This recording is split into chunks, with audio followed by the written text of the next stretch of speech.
야고보서 하면 여러분 생각나는 게 행함이 없는 믿음은 죽은 믿음이다. 그래서 아예 행함 없는 믿음 자체가 믿음이 아니라고. 그러면 행함으로 구원을 받는다라고 생각해서 이 야고보서와 다른 복음서의 구원에 대한 믿음에 대한 보이지 않는 오해를 가질 때도 없지 않아 있었습니다. 근데 오늘 야고보가 이야기하는 이 행함으로 온전해지고 행함으로 구원을 받는 이 믿음은 바로 믿음의 결과라고 해도 지나친 표현이 아닐 겁니다. 오늘 본문의 저자가 되는 야고보는 신약 성경 야고보라고 이름을 가진 자가 많습니다. 그 대표적인 야고보가 요한의 형제 야고보. 그래서 그 야고보는 예수님의 12제자 중에 한 명에 속합니다. 그 야고보는 AD 44년경에 가장 먼저 순교를 당합니다. 그래서 이 야고보서가 기록된 연도가 12제자 중에 요한의 형제 야고보가 죽고 난 다음 이 야고보서가 기록된 것으로 학자들은 평가하기 때문에 우리가 늘 알고 있는 12제자 중에 야고보가 야고보서를 쓴 것이 아닌 것은 확실합니다. 많은 신학자들이 야고보서의 저자는 누구냐? 그래서 가장 보편적이고 복음주의 학자들이 주장하는 것은 이 야고보서를 기록한 저자는 예수님의 육신적 형제, 예수님의 육신적 동생 야고보다. 그렇게 이야기합니다. 이 야고보서를 쓴 야고보는 훗날 예루살렘 교회를 목회하다가 그도 또한 하나님께 부름을 받기 전까지 그의 가슴 속에 터져 나오는 말씀이 바로 야고보서의 주된 메시지입니다. 야고보서는 이미 예수 그리스도께서 오셨고 예수 그리스도께서 죽으셨고 예수 그리스도께서 지금 예루살렘에 있는 수많은 성도들이 보는 가운데 부활하셨고 또한 야고보가 목회할 때도 살아있는 수많은 사람들이 예수 그리스도의 성천하심을 바라봤던 그 예수 그리스도를 본 야고보가 이미 예수님이 오셨다가 가시고 난 후에 초대교회 성도들의 영적인 모습을 보면서 탄식하듯이 외쳤던 메시지가 야고보서라는 사실을 기억한다면 우리는 야고보서를 읽을 때 믿음으로 구원받느냐 행함으로 구원받느냐가 아니라 구원은 믿음으로 받지만 믿음으로 구원받은 그 믿음이 살아있는 믿음이냐 죽은 믿음이냐 이것은 야고보가 그 시대 속에 안타깝게 신앙생활하는 영혼들을 바라보면서 도전했던 말씀이 오늘 본문의 이 말씀입니다. 2000년이라는 세월이 지난 후에 이 말씀을 다시 한번 이 아침에 우리가 묵상할 수밖에 없는 것은 동일한 야고보의 외침의 도전의 말씀이 우리도 때로는 우리 심령을 비추어 보고 내 믿음이 과연 살아있는 믿음인가 내 믿음이 과연 죽어있는 믿음인가 자신의 믿음을 한번 검증해 보는 시간이 되어서 살아있다면 꽃이 피고 살아있다면 향기를 피우고 그 향기를 따라 벌과 나비가 날아다니고 그러고는 그 꽃에 수정이 되었다면 이 가을에 아름답게 열매가 맺히는 가을을 바라보면서 여러분 믿음이 산 믿음 은혜로 구원받은 그 믿음이 행함으로 살아있는 믿음이라면 반드시 하나님의 열매가 있는 이 가을이어야 하기 때문에 거룩한 믿음의 도전이 저와 여러분에게 축복으로 이어지기를 주의 이름으로 간절히 축원합니다. 행함의 믿음 어떤 믿음으로 살아야 되는가를 말씀하시면서 야고보서의 결론적인 말씀같이 마지막 5장에 오늘 읽었던 본문의 말씀을 야고보는 선포합니다. 고난당하는 자가 있느냐? 기도해라. 즐거움을 만난 자가 있느냐? 찬송해라.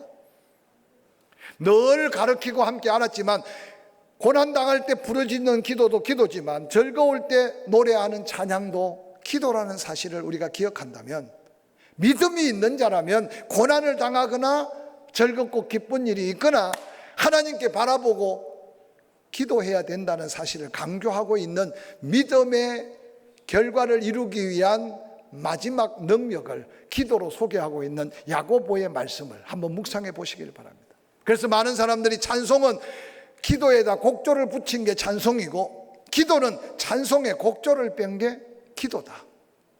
그래서 아주 옛날 어른들 기도하는 거 보면 찬송도 아니고 기도도 아니고 옛날 어른들 찬송하는 거 보면 또 기도 같기도 하고 찬송 같기도 하고 오늘 야고보가 행함의 믿음을 강조하며 행함 없는 믿음이 죽은 믿음이라고 선포하면서 정말 믿음이 있다면 믿음의 능력은 기도다. 아니, 믿음의 능력은 믿음의 기도를 통해 역사하는 하나님의 역사다라고 선포하는 이 말씀이 저와 여러분에게 주는 영적 도전이 무언가를 한번 살펴보시기를 바랍니다. 그럼 야고보가 행함의 믿음의 결과로 기도하면 역사가 나타나는데 그 기도의 역사는 어떤 기도이기에 역사가 나타날까? 하나님은 과연 어떤 기도를 들으시고 응답하실까? 이렇게 설교하면 여러분 속으로 나도 기도했는데 응답이 내가 기대한 만큼 되지 않아서 기도한다고 다 응답되나요? 나는 왜 응답되지 않을까요? 라고 물을 수 있을 것입니다.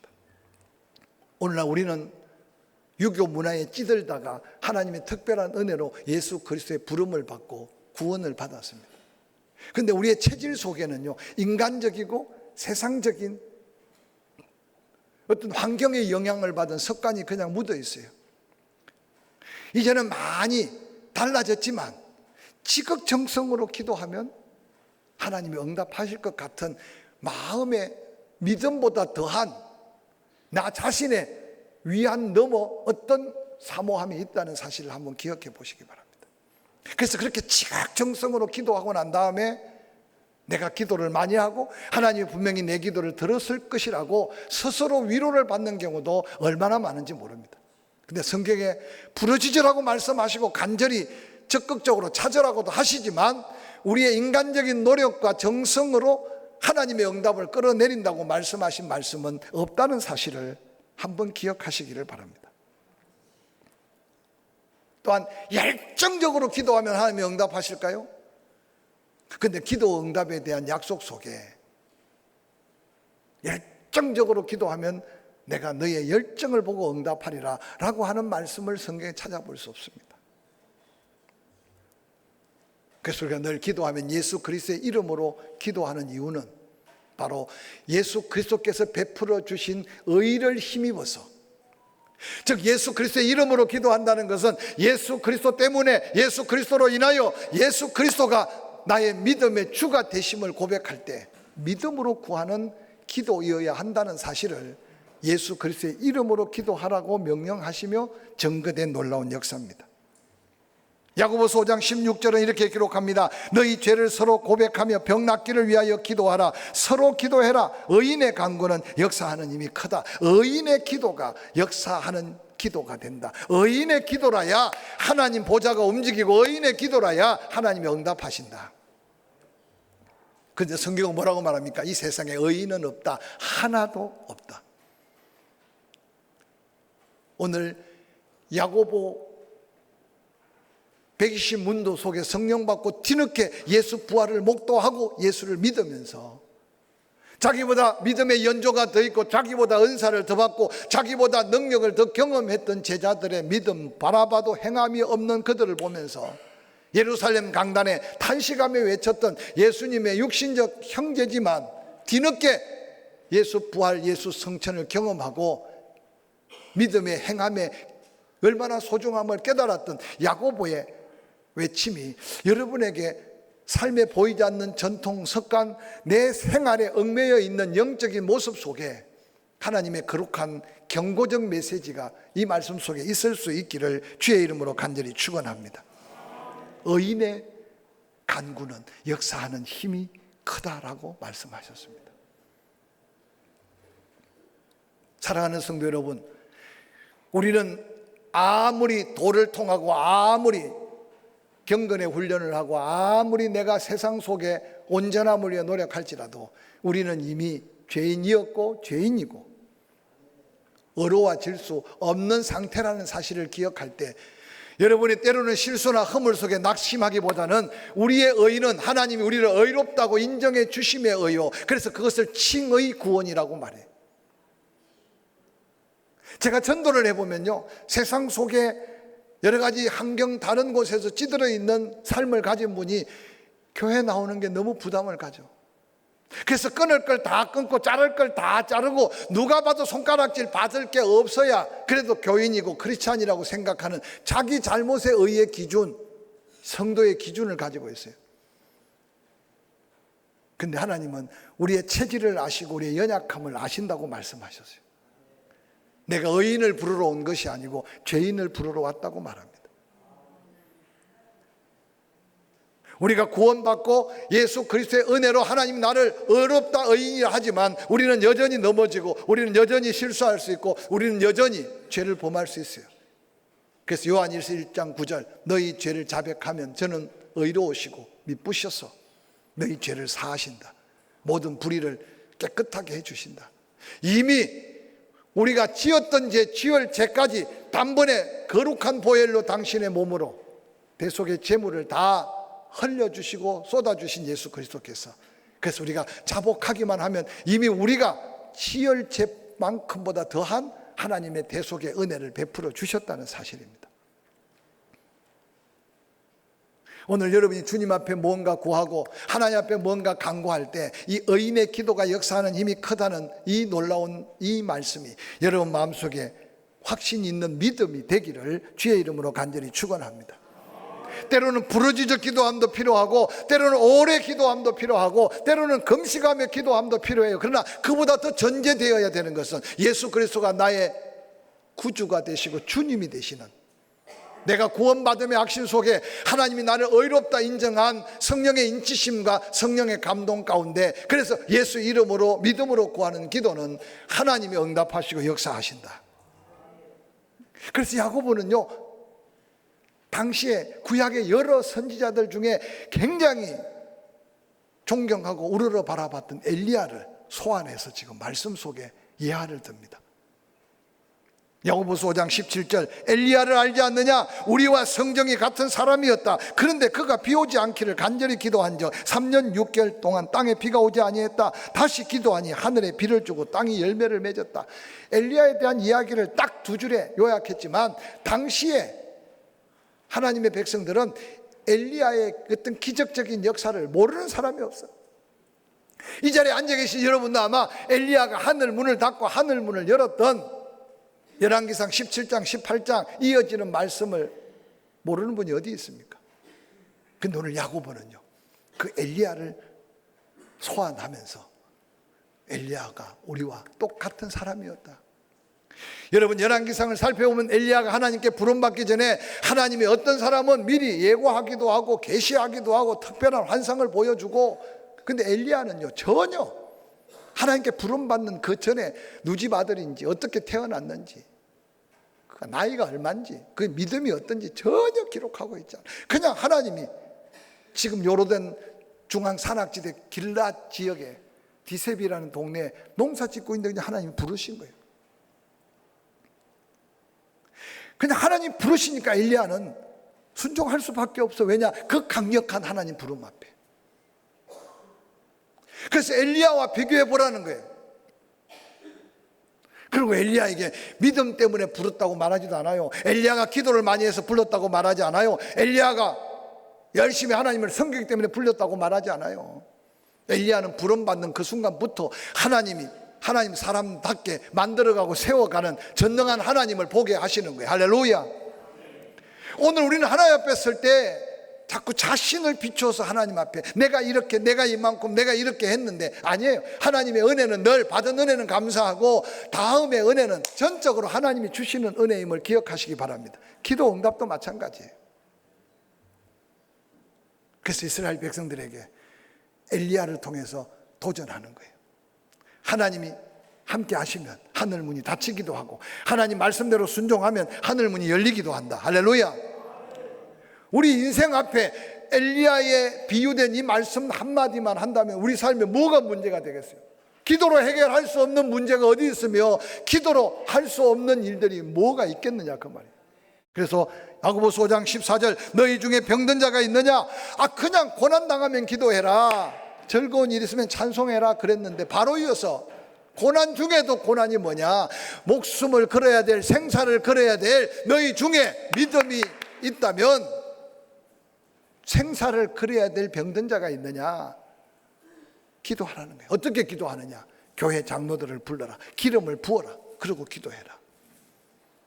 여기 교회 장로는 오늘날 직책적 장로가 아니라 초대교회, 교회를 다스리고 교회를 섬기는 목회자를 의미합니다. 하나님께서 기도의 질서 속에 때로는 약물이를 맡길 때 목자를 통해서 기름 붓고 특별히 기도할 때 병든 자는 고쳐지는 역사를 그들은 기도했고 응답받았고 하나님은 지금도 역사하고 계신 하나님인 것을 믿으시기를 주의 이름으로 간절히 축원합니다. 오늘 이 시간에 여러분 건강 상태가 어떠하든 간에 끊임없는 이 말씀이 거룩한 믿음의 도전으로 삼으시기를 주의 이름으로 간절히 축원합니다. 스스로 질문해 보세요. 나에게 어떤 세상의 의술로 금방 해결할 수 없는 질병이 생겼을 때 이 야고보가 선포한 이 믿음의 기도는 병든 자를 구원하는 이 약속을 믿고 내가 하나님 앞에 기도할 수 있는가? 아니면 더 좋은 병원, 더 좋은 의사를 찾을 수 있는가라고 한번 질문해 보시길 바랍니다. 오늘 주의 이름으로 기름을 바른다는 것은 당시에 포도주를 바르거나 아니면 어떤 약을 사용하거나 그리고 그 위에 손을 얹고 기도하는 기도의 어떤 방법 중에 하나입니다. 의술을 무시하거나 약을 무시하는 것은 아닙니다. 어디에 더 우선순위를 둘 수 있는 믿음, 즉 믿음으로 도전하느냐 아니면 세상 방법으로 행하느냐.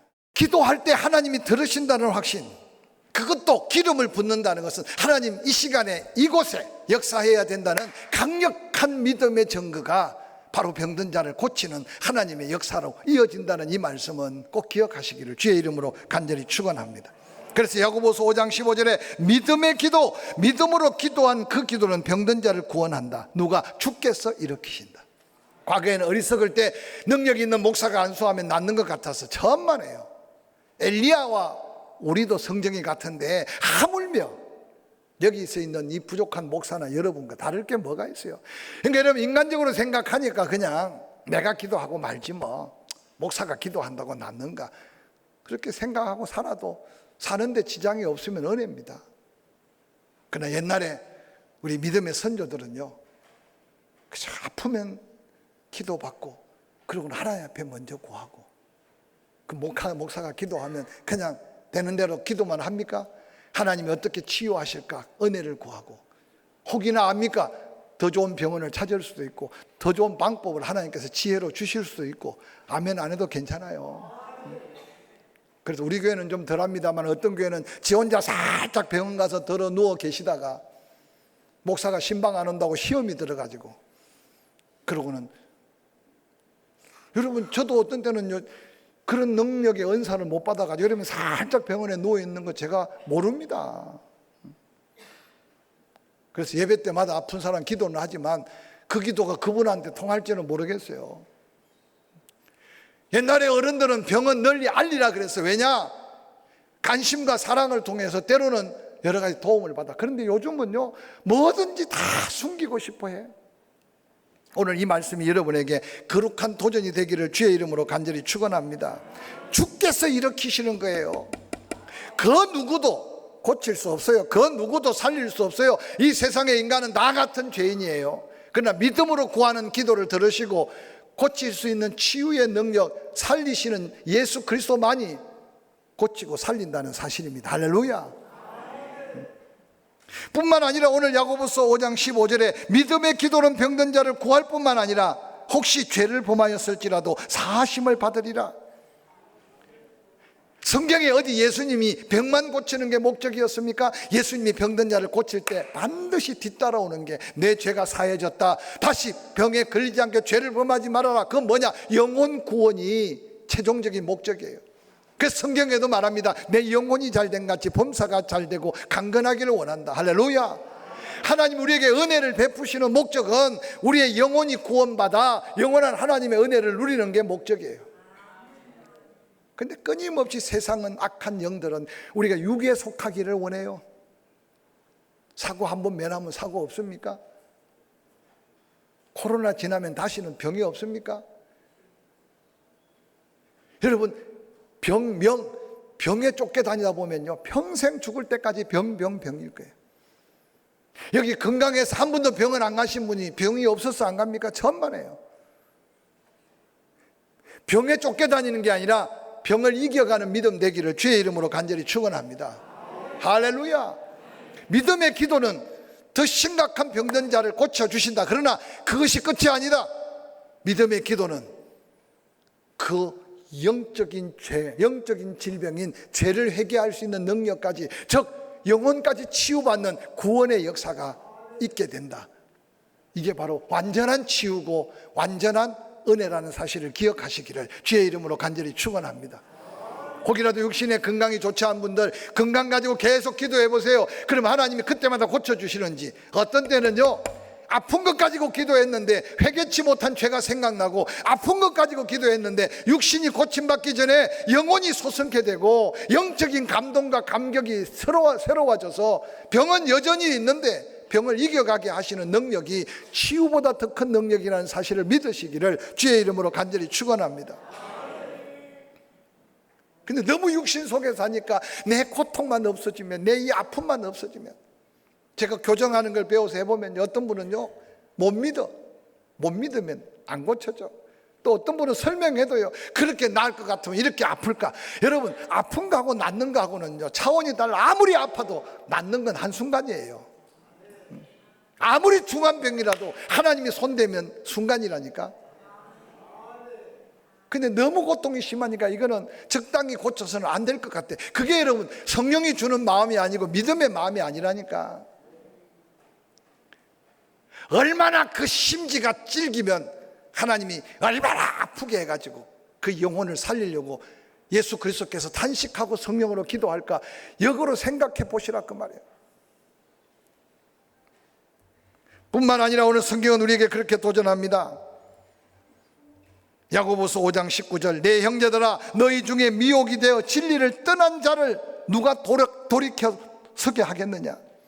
여기 진리에 떠나서, 그래도 한 공동체 안에 믿음이 병들어도 함께 있는 자가 아니라 이미 진리에서 떠났어. 예수를 버려서, 신앙도 버려서, 교회를 떠났어. 근데 그들에게까지 하나님은 지금 영혼의 관심을 갖는 거야. 누가 그들을 돌이키게 하겠느냐. 그러면서 20절, 너희가 알 것은 죄인을 미혹한 된 길에서 돌아서게 하는 자가 그 영혼을 사망에서 구원할 수 있는 거다. 그리고 허다한 죄를 덮어줄 수 있다. 누가요? 믿음으로 기도하는 자. 우리는 기간의 형제 자매가 고통받고 있는 고통도 기도가 안 나오는데, 여러분에게 영혼을 맡겨놓고 여러분과 함께하는 영혼 중에 미혹받아서 죄에서 빠져서 예수 그리스도를 버리고 떠난 영혼들을 누가 돌이킬 수 있겠습니까? 근데 기도밖에 없다고 우리에게 도전하고 있습니다. 사랑하는 성도 여러분, 다시 기도해야 될 이유를 야고보서의 이 안타까운 탄식의 말씀을 통해서 여러분 자신의 삶을 돌아보실 수 있기를 주의 이름으로 간절히 축원합니다. 고난당하는 자가 있느냐? 기도하자. 즐거워하는 자가 있느냐? 그냥 휘죽휘죽 웃으라가 아니라 하나님을 찬송하래. 여러분, 감사한 일이 생겨서 하나님을 찬송하면요, 그 속에 더한 감사가 생기고 더한 은혜가 생겨나는 거예요. 곡조 있는 기도를 하든 곡조를 뺀 찬송을 부르든, 그게 내 생명의 위협을 느끼는 위험 앞에 병든 자를 위해 교회 지도자들 기름 부어 함께 목표를 정하고 기도하자. 육체만 치유되는 게 아니라 영혼까지 치유되고, 진리를 떠나서 원수같이 사는 자들을 돌이키게 할 수 있는 것도 기도밖에 없다. 이 가을에요, 여러분 기도하는 시간이 조금씩 늘어나기를 주의 이름으로 간절히 축원합니다. 새벽을 깨우는 믿음의 도전이 더해지고, 낮에 조용히 주의 성전에 나와 기도할 수 있는 일꾼들이 많아지고, 어려운 당한 일들이 생길 때마다 기도해 줄 사람들이 많아져서 이 기도의 능력, 이 기도의 기적을 체험하는 저와 여러분이 되기를 주의 이름으로 간절히 축원합니다.